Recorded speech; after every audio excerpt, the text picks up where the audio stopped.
There is a cursor blinking in an empty box. You type a question into it, something you would not say out loud. A worry about money, a very personal problem, a medical symptom, a sentence about someone at work you would never put in an email or in messages.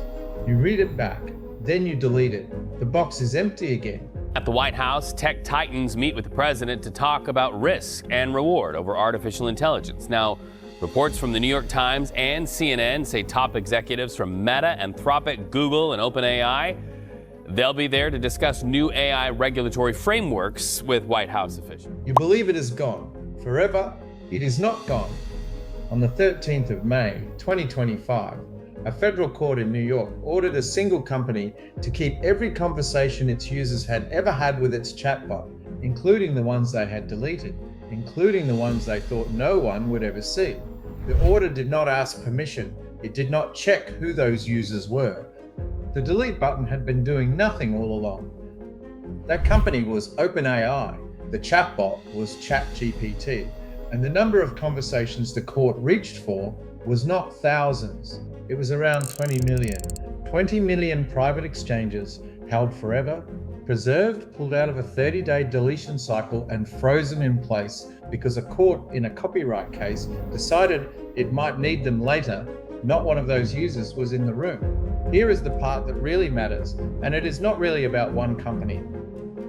The moment you type into an AI assistant, you create a record, a permanent file. Lawyers have a name for that kind of file. They call it electronically stored information. It sits in the same legal category as your email and your text messages, which means it can be preserved, it can be demanded, and it can be read aloud in a courtroom.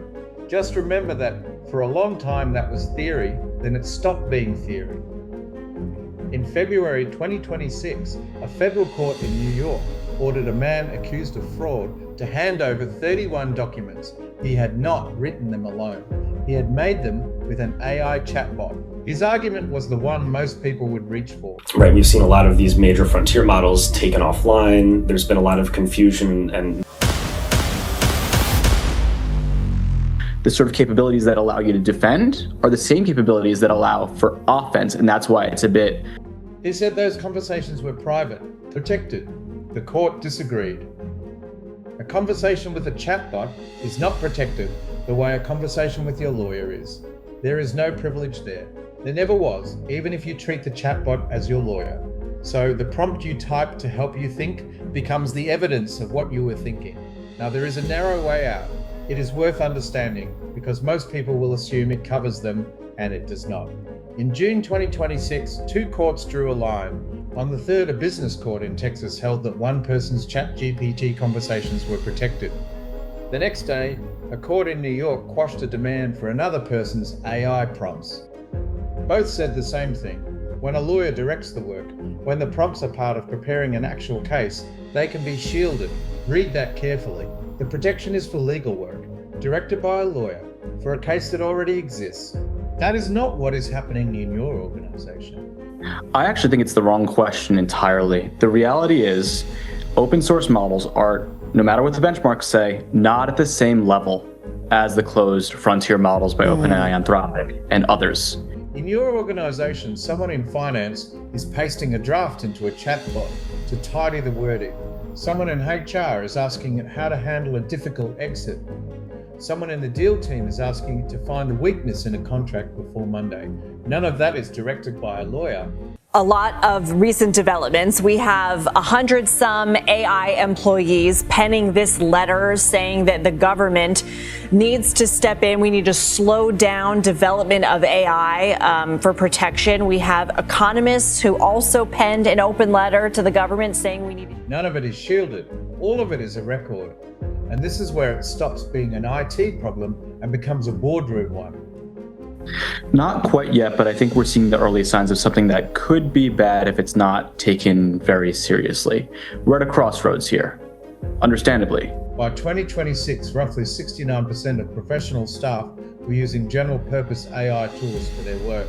In the same population, more than half of the organizations they work for had never formally approved those tools at all. But OpenAI may be doing some partnerships as well at some point, or at least opening up the developer access. Okay, I want to talk about glasses in a minute, but I want to get to Anthropic real quick. It's releasing a new Claude AI model. What can you tell us about it? Sit with the gap between those two numbers. 2/3 of your people are using this. Half of your organizations have no policy governing it. The usage did not wait for permission. Picture the most ordinary version of it. An employee opens a chatbot and asks it to write a risk analysis of a deal that is not closed yet. They are being diligent. They are trying to do good work. The moment they press enter, they have created a document that lays out in plain language every weakness in that deal. CBS News has confirmed an Axios report that the White House has finalized its planned voluntary framework.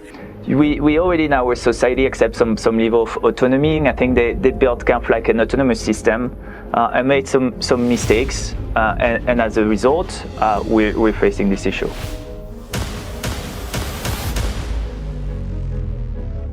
A document with no privilege attached. A document that can be demanded if that deal is ever litigated. No one hacked anything. No one broke in.